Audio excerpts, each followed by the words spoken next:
Oke guys, kali ini kita akan mengomentari berita yang akan membahas tentang pendapat dari pakar geologi mengenai bencana alam yang terjadi di Sumatera. Nah, untuk mengetahui konteksnya, mari kita bersama simak beritanya. Kita mulai videonya.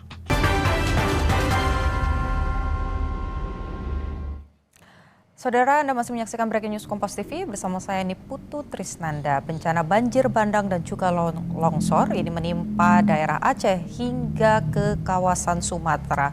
Ratusan orang meninggal dunia dan juga ribuan lainnya terdampak. Untuk Cukup luas mengetahui ya strategi di mitigasi Sumatera. bencana banjir bandang dan longsor seperti yang terjadi di Aceh, Sumatera Barat, dan Sumatera Utara, kami akan berbincang dengan Guru Besar Teknik Geologi UGM, Dwi Korita Karnawati. Selamat sore, Ibu.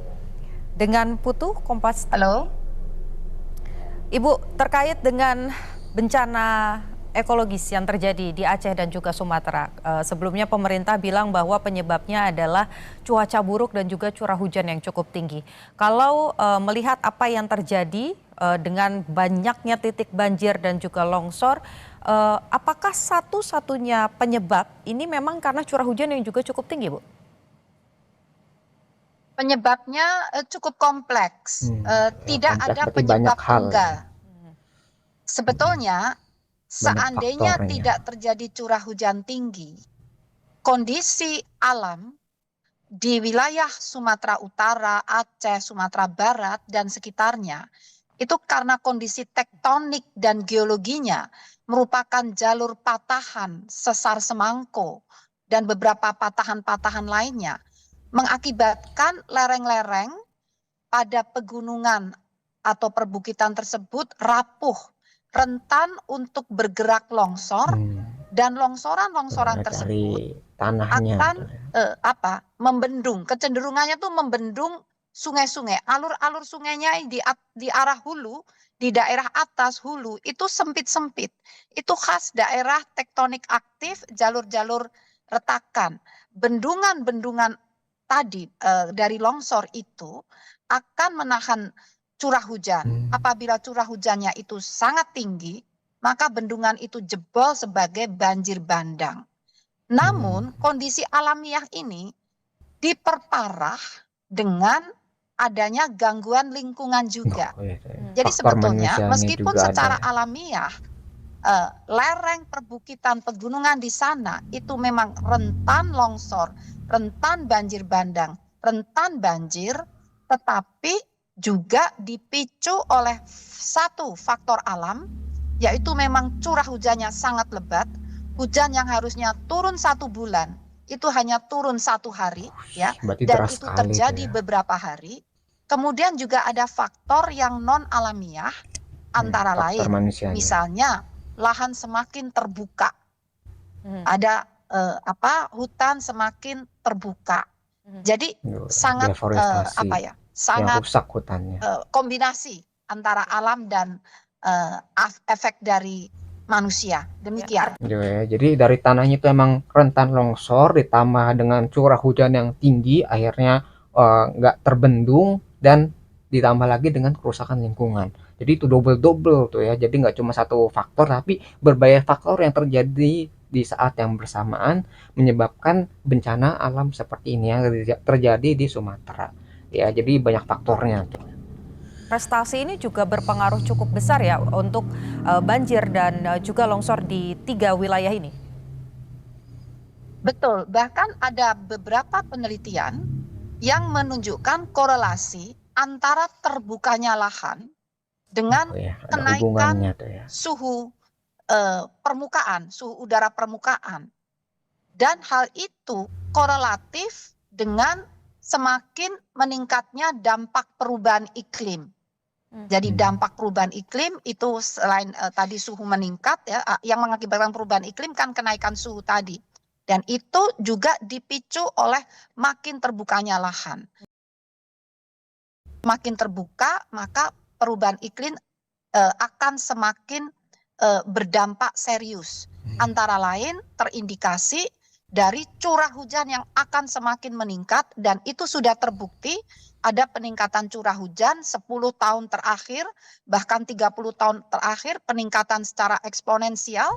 Data BMKG Berarti menunjukkan terus hal meningkat. tersebut dan durasinya semakin panjang serta intensitasnya semakin menguat.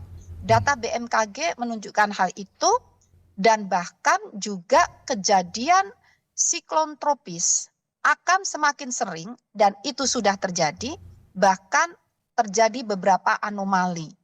Seperti halnya yang terjadi kemarin itu menurut beberapa pakar cuaca atau atmosfer itu ada kelainan ya, anomali ya. Sebelumnya siklon Seroja juga hal yang sama. Ya, Demikian. berarti ada apa cuaca ekstrim yang menyebabkan curah hujan itu sangat tinggi sekali. Tadi kan bayangin hujan untuk 1 bulan itu dikompres gitu terjadi dalam 1 hari. Ya bayangin kuat nggak tuh tanahnya apa enggak atau enggak sungainya tuh mampu nggak menahan air 1 bulan dalam 1 hari. Sehingga ya kalau sungai nggak kuat ya tadi akhirnya melebar dan membanjiri pemukiman ataupun daerah lainnya. Gitu. Itu yang menjadi masalah. Jadi tambahan dari cuacanya di sana aja sangat ekstrim ya.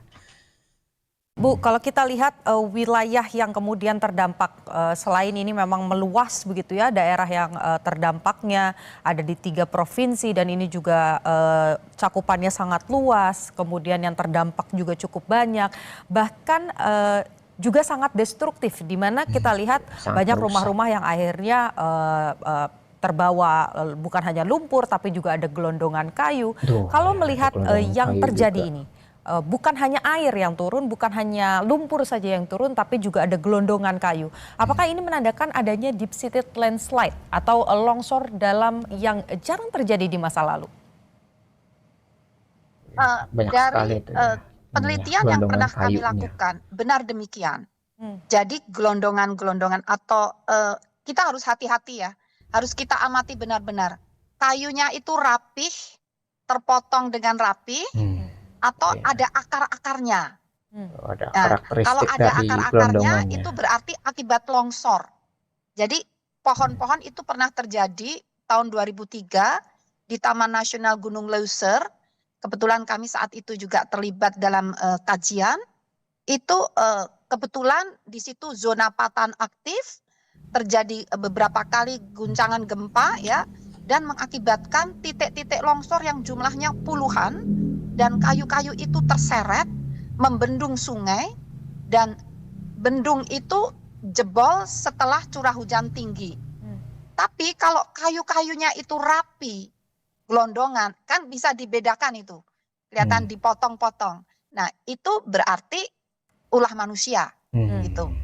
Jadi dua-duanya itu dimungkinkan tergantung bagaimana cek di lapangan. Dan saya sudah meminta BMKG untuk cek apakah beberapa waktu, katakan beberapa minggu sebelum kejadian ini ada gempa.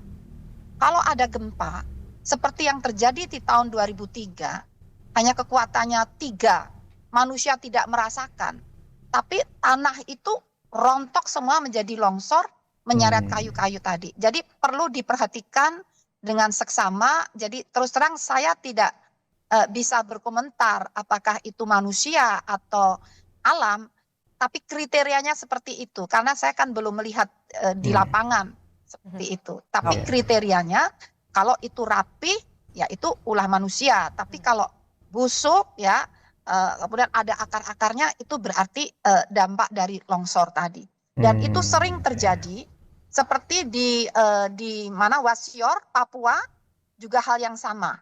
Hal itu serupa terjadi karena ada longsor ya, dan ada bendung di atas. Demikian. Jadi karakteristik gelondong kayunya itu kayak gimana? Kalau kayunya rapi berarti itu ulah manusia, karena manusia kan motongnya itu rapih gitu. Sedangkan kalau alam kan nggak mementingkan, misalnya longsor gitu. Itu berarti kan tanahnya ke bawah semua sehingga akarnya itu masih ada menempel di kayu tadi gitu. Ya, jadi ada apa ya? Penentuan itu dari karakteristik gelondongan kayunya, apakah rapi atau tidak, ada akar atau tidak, jumlahnya bagaimana gitu. Dan kita bisa lihat gitu. Misalnya longsor terjadi di mana, akhirnya kan kalau longsor kan semua tanaman yang ada di tanah tersebut turun semua gitu. Jadi kita bisa ngelihat gitu, itu faktor dari manusia atau emang faktor alam gitu ya. Nanti kita harus diperdalam lagi nih, harus dilihat lagi nih karakteristik dari gelondongan kayu tersebut. Ya, gelondongan-gelondongan kayu Betul. yang kemudian ada di pantai itu rapih atau tidak? Kalau rapih berarti pemerintah harus mencari tahu siapa dalang di Jangan nih, baliknya karena yang bisa bertanggung memicu jawab. Betul. adanya banjir dan juga longsor. Ibu, berdasarkan pemetaan dari Deru UGM, sebelumnya data yang sudah dimiliki catatannya berapa persen sebetulnya wilayah baik itu di Aceh, kemudian Sumatera Barat dan juga Sumatera Utara yang masuk kategori zona merah. Tadi kan Ibu bilang memang daerah tersebut merupakan daerah patahan begitu. Tapi kalau dari data sebelumnya, sebelum ada peristiwa ini, zona merahnya seluas apa, Bu? Jadi sebetulnya kami tidak memetakan secara detail ya, apakah sampai menghitung prosentase. Namun pada prinsipnya sebagian besar wilayah lereng-lereng curam di sepanjang di Bukit Barisan, Bukitan Barisan itu memang rentan dan rapuh. Sehingga setiap dilakukan pembangunan infrastruktur atau konstruksi itu memang dilakukan penyelidikan geologi secara ketat ya. Waktu itu oleh Kementerian PUPR ya. Kami juga bekerja sama dengan beberapa perguruan tinggi lainnya melakukan penyelidikan tentang kestabilan lereng untuk area yang akan dibangun terowongan, jalan tol. Artinya ya hampir di sepanjang itu, sepanjang perbukitan tadi, di tebing-tebing Ngarai Sianok itu seperti itu. Namun untuk lebih tepatnya sebetulnya ada di website Badan Geologi atau website Pusat Vulkanologi dan Mitigasi Bencana Geologi. Namun skalanya belum detail ya. Ya skala 1:100.000 itu cukup untuk menyusun tata ruang ya, untuk menata guna lahan, untuk menyusun zona-zona bahaya itu sebenarnya sudah cukup. Jadi memang signifikan lah. Prosentase angkanya mohon maaf saya tidak menghitung, mohon maaf. Oke, Bu, kalau melihat bagaimana kesaksian dari masyarakat yang kemudian terdampak ini menyampaikan bahwa peristiwanya terjadi malam hari, kami tidak siap, maka dari itu banyak yang kemudian tidak bisa menyelamatkan barang berharga, banyak juga yang kemudian menjadi korban. Berarti kalau meskipun tidak ada data rigid terkait daerah mana saja yang merupakan zona merah bencana ekologis ini, kalau dari Deru UGM sendiri melihatnya memang ada peningkatankah selama 10 tahun terakhir bahwa memang yang sebelumnya ini bukan daerah bencana, tapi sekarang juga terdampak begitu, Bu? Sebelum menjawab itu perlu kami tambahkan, sebetulnya Badan Nasional Penanggulangan Bencana ini sudah masuk tahun ke-10 barangkali, itu menyiapkan aplikasi Inaris, ada di mobile phone. Jadi kalau kita menggunakan Inaris itu dan kita tinggal di suatu titik, itu kita buka GPS-nya. Di situ Inaris itu bisa menjelaskan apakah situ zona rawan apa. Bisa rawan banjir, rawan longsor, rawan banjir bandang, itu ada. Namun barangkali ini perlu disosialisasikan, barangkali karena sudah lama mungkin banyak yang belum tahu. Tapi menjawab pertanyaan Mbak, kalau saya membaca beberapa studi Gitu ya. Jadi kayak ada aplikasi tadi ya, aplikasi untuk mendeteksi kita misalnya tinggal di mana, itu ada potensi apa gitu yang terjadi, yang mungkin terjadi di tempat itu. Misalnya kalau dekat Gunung Merapi, berarti wah ini daerah yang mungkin rawan tadi ya, gunung meletus gitu, atau misalnya rawan banjir, rawan tsunami atau sebagainya. Itu harus disosialisasikan kembali supaya masyarakat tinggal di daerah tertentu itu mengenali, oh ini daerah rawan longsor, berarti kalau misalnya ada hujan besar, udah mulai musim hujan, itu mereka bersiap, entah itu mengungsi, entah itu mempersiapkan misalnya makanan, ataupun pindah ke tempat yang lebih aman, supaya ketika terjadi bencana, mereka bisa menghindari bencana tersebut, ya, atau enggak meminimalisir lah kerusakan yang terjadi, entah itu dengan mengungsi ataupun pindah dari tempat tersebut. Gitu. Jadi kan kalau misalnya kita tinggal di suatu tempat, kita mengambil resiko. Misalnya terjadi dekat sungai, berarti bisa banjir. Misalnya dekat Gunung Merapi, gunung meletus, gitu, ataupun gempa gitu ya, gempa dari gunung itu. Nah itu yang bisa kita pelajari dari aplikasi ini. Harusnya disosialisasikan sehingga masyarakat tuh siap ketika terjadi bencana, nggak kaget tiba-tiba malam nih terjadi malam, jadi nggak ada persiapan sama sekali sehingga korban jiwa dan kerusakannya itu sangat besar. Ya, jadi harus ada persiapan lah sebelum bencana itu apa gitu ya. Jangan sampai tiba-tiba bencana nggak ada persiapan sama sekali sehingga banyak korban jiwa yang berjatuhan saat bencana itu terjadi. Ya. Lapangan, kita semua juga tahu kan semakin luas lahan itu terbuka. Dan itulah yang sebetulnya yang pertama, dengan terbukanya lahan, berarti hijau daun, tutupan lahan berupa hijau daun, itu semakin hilang. Pada peran hijau daun itu untuk menyerap CO2. Nah, dengan terbukanya lahan hijau, CO2 itu semakin bebas di atmosfer. Dan itulah yang memacu terjadinya pemanasan global dan memacu siklus hidrologi, memacu pembentukan awan-awan hujan, sehingga memacu kejadian ekstrim. Jadi terbukanya lahan yang pertama ada korelasi dengan perubahan iklim dan kejadian-kejadian ekstrim. Beberapa kajian menyampaikan hal tersebut. Dan yang kedua, lahan terbuka berarti cengkeraman pohon terhadap tanah yang labil, yang rentan, itu juga semakin hilang. Sehingga akan semakin rapuh dan mudah bergerak. Demikian.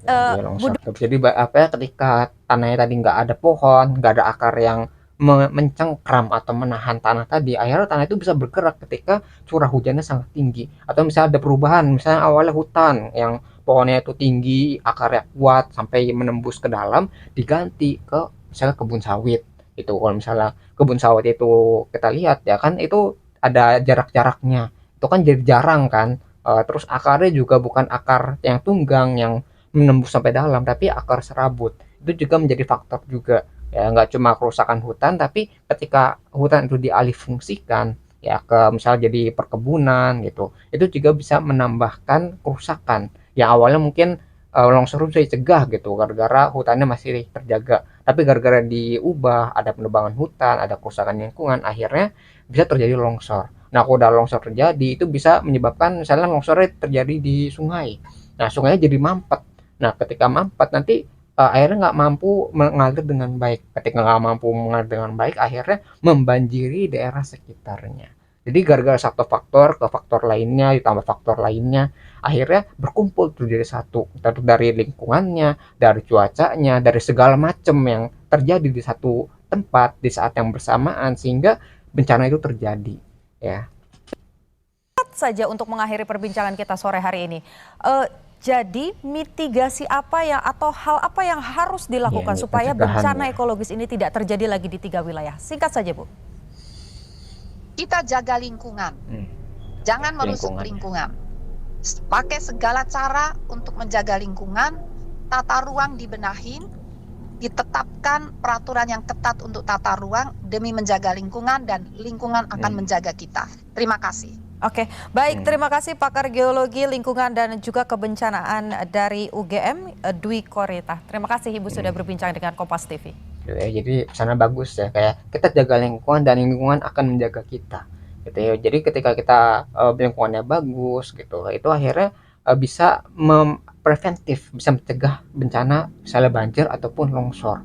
Ya, kita kan tidak mengharapkan misalnya kalau cuaca yang nggak bisa kita atur kayak hujan tadi, perubahan iklim tadi itu kan kita nggak bisa ngatur secara intensif. Tapi kalau misalnya yang ada di sekitar kita, misalnya hutan, misalnya ada pertambangan yang liar ataupun perubahan atau penebangan hutan, itu kan bisa kita cegah gitu. Itu yang mungkin yang bisa meminimalisir kerusakan itu. Kalau misal cuaca kita kan nggak bisa ngatur, tiba-tiba hujan, tiba-tiba ada banjir, itu kan kadang-kadang kita nggak bisa ngatur. Tapi kalau misalnya yang ada di sekitar kita tuh masih bisa dijaga, maka jagalah lingkungan kita dan kita akan dijaga oleh lingkungan.